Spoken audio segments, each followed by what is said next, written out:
Hello students, स्वागत है आप सभी का हमारे यूट्यूब चैनल पर जिसका नाम है सौरभ क्लासेस फॉर हिस्ट्री।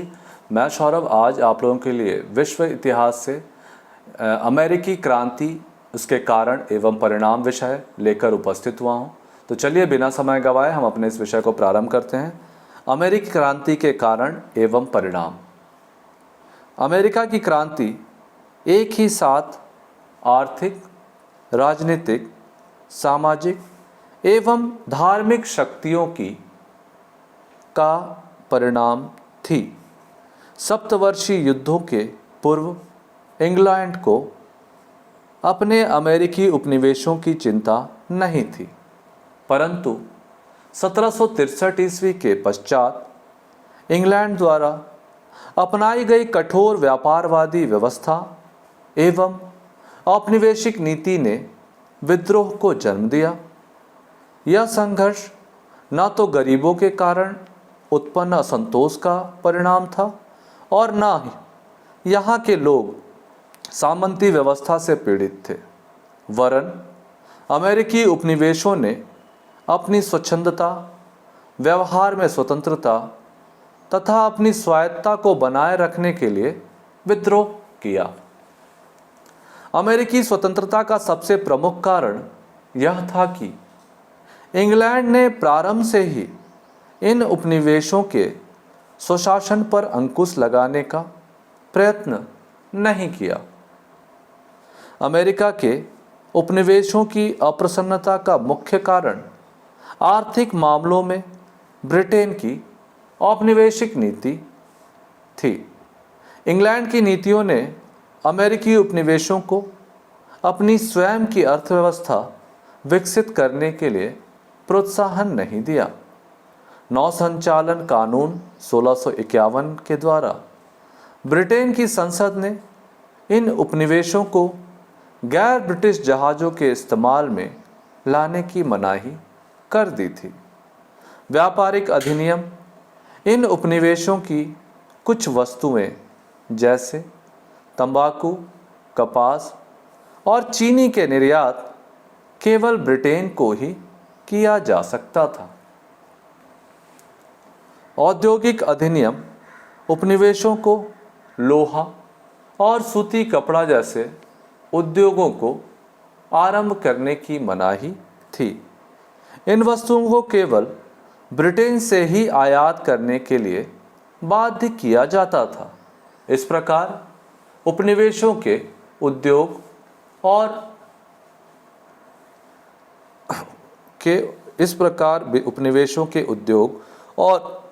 व्यापार के विकास में रोड़े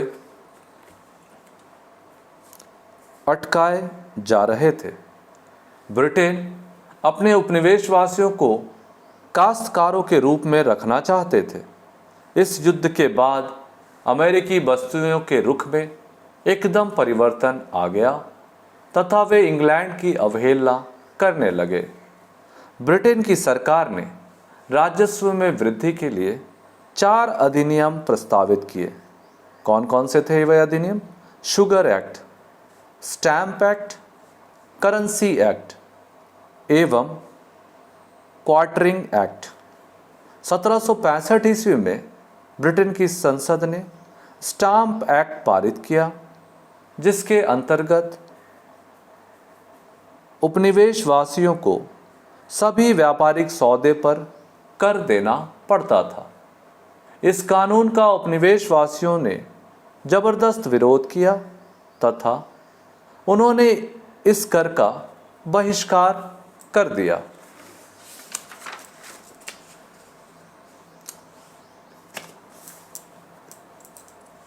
अमेरिका के क्रांतिकारियों को इंग्लैंड के दार्शनिकों, जिनमें लॉक, हैरिंगटन, मिल्टन आदि से प्रेरणा प्राप्त हुई। इनका विचार था कि मनुष्य के कुछ मौलिक अधिकार होते हैं जिसकी अवहेलना करने का अधिकार किसी भी सरकार को नहीं होता है। साथ ही अमेरिकी विचारकों, जिसमें Thomas Jefferson, James Otis, Patrick के हेनरी, सैमुअल एडम आदि ने अमेरिकी लोगों में बौद्धिक चेतना के विकास तथा विद्रोह अथवा स्वतंत्रता की भावना के विकास में महत्वपूर्ण योगदान दिया। प्रत्येक उपनिवेश में एक विधानसभा होती थी जो स्थानीय मामलों पर कानून बनाती थी, परंतु वह उस देश की सरकार के अधीन थी जिसके वे उपनिवेश थे। 18वीं सदी में अमेरिकी उपनिवेशवासियों ने यह अनुभव किया कि ब्रिटेन में उन पर आपत्तिजनक कानून लादे हैं। उनके मन में स्वतंत्र राष्ट्र की कामना हुई। बोस्टन टी पार्टी एक ऐसी घटना थी जिसने इंग्लैंड और उपनिवेशवासियों को युद्ध के कगार पर ला खड़ा कर दिया। बोस्टन के बंदरगाह पर जब वहाँ के गवर्नर ने चाय से भरे डिब्बे उतारने के आदेश दिए तो वहाँ के कुछ नागरिकों ने चाय की पेटियाँ समुद्र में डाल दी। इतिहासकारों ने इस घटना को बोस्टन टी पार्टी का नाम दिया। ब्रिटेन ने जब बोस्टन के बंदरगाह को सब तरह के व्यापार के लिए बंद कर दिया, स्थानीय स्वशासन भंग कर दिया गया तथा शहर में सभा करने पर प्रतिबंध लगा दिया गया। इसके पश्चात उपनिवेशवासियों में आक्रोश पैदा हो गया और इसके बाद ब्रिटेन तथा उपनिवेशवासियों के बीच संघर्ष प्रारंभ हो गया। अब हम इसके परिणामों को देखेंगे। परिणाम: अमेरिकी क्रांति एक मध्यम वर्गीय क्रांति थी, परंतु जनसाधारण ने भी इसमें महत्वपूर्ण योगदान दिया। इस क्रांति ने विश्व की जनता में यह संदेश फैलाया कि राष्ट्रीय भावना के जागृत हो जाने पर उपनिवेशों को पराधीन बनाकर रखना असंभव है। इस क्रांति ने पराधीन उपनिवेशों की स्वतंत्रता की भावना को जागृत करने के लिए प्रेरित किया।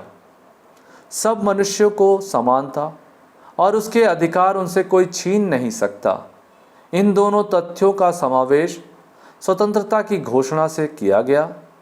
इन तथ्यों ने अमेरिका और बाहर के वातावरण में बिजली सी लहर दौड़ा दी। अमेरिकी क्रांति ने वहाँ के सामाजिक, राजनीतिक, धार्मिक, सांस्कृतिक जीवन की काया पलट कर दी। इसके द्वारा सामाजिक जीवन में परंपरा, धन और विशेषाधिकार का महत्व कम हो गया और मानवीय समानता के महत्व में वृद्धि हुई। अब शिक्षा को भी विशेष महत्व दिया जाने लगा। आर्थिक क्षेत्र में क्रांति ने मूलतः पूंजीवादी अर्थव्यवस्था के मार्ग के सभी बाधाओं को समाप्त कर इसके विकास को प्रोत्साहित किया। पुरातन व्यवस्था तथा इससे संबंधित रीति रिवाज की समाप्ति से अमेरिकी उपनिवेशों में पूंजीवादी के विकास को प्रोत्साहन मिला। इस क्रांति के फलस्वरूप अमेरिकी कृषि के विकास को भी प्रोत्साहन मिला। क्रांति से अमेरिका के उद्योग दो तरह से लाभान्वित हुए। अमेरिकी उद्योग अंग्रेज़ों के व्यापारिक प्रतिबंध से मुक्त हुए तथा युद्ध काल में इंग्लैंड से वस्तुओं का आयात बंद हो जाने के कारण उपनिवेशों के विकास को प्रोत्साहन मिला। अमेरिकी क्रांति ने दैवीय अधिकार पर आधारित राजतंत्र तथा कुलीन तंत्रीय एकाधिकार पर घातक अधिकारों को कम करने की जोरदार मांग उठानी लगी। फलस्वरूप शक्तियों पर अंकुश लग गया और कैबिनेट की शक्ति पुनः स्थापित हुई। अमेरिकी क्रांति ने से इंग्लैंड की रक्तहीन क्रांति द्वारा सिद्धांतों का और अधिक विकास हुआ। अमेरिकी क्रांति को आधुनिक युग में गणतंत्र की जननी कहा जा सकता है। इस क्रांति के पश्चात विश्व में लिखित संविधान की परंपरा का प्रचलन हुआ। धर्मनिरपेक्ष राज्य के रूप में अमेरिका आधुनिक युग में विश्व का प्रथम देश था। गणतंत्र की दिशा में प्रगति होने लगी। सार्वजनिक पदों पर नियुक्ति के लिए धार्मिक योग्यता आवश्यक नहीं मानी गई। इस क्रांति ने साम्राज्यवाद को प्रथम पराजय दी तथा राष्ट्रीय सिद्धांत को मानव समाज के समक्ष रखा। इस क्रांति ने पूरे यूरोप के उपनिवेशों के क्रांतिकारियों को नया जीवन दिया। इसकी प्रेरणा का व्यापक प्रभाव फ्रांस की क्रांति पर देखा जा सकता है। अमेरिकी क्रांति ने ही फ्रांसीसी क्रांति का रास्ता खोला। फ्रांसीसी क्रांति के मुख्य सिद्धांत स्वतंत्रता, समानता, बंधुत्व का मूल अमेरिकी संघर्ष में निहित है। इस क्रांति की स्वतंत्रता की उद्घोषणा ने संपूर्ण विश्व के लिए प्रेरणा स्रोत का कार्य किया। इस क्रांति के फलस्वरूप इंग्लैंड के हाथों से उपनिवेशों का निकल जाने से उसकी वाणिज्यवादी सिद्धांतों को गहरा आघात पहुंचा। स्वयं इंग्लैंड ने वाणिज्यवादी नीति त्याग कर मुक्त व्यापार की नीति को अपना लिया। इस प्रकार से हमारा यह विषय यहाँ समाप्त होता है। धन्यवाद।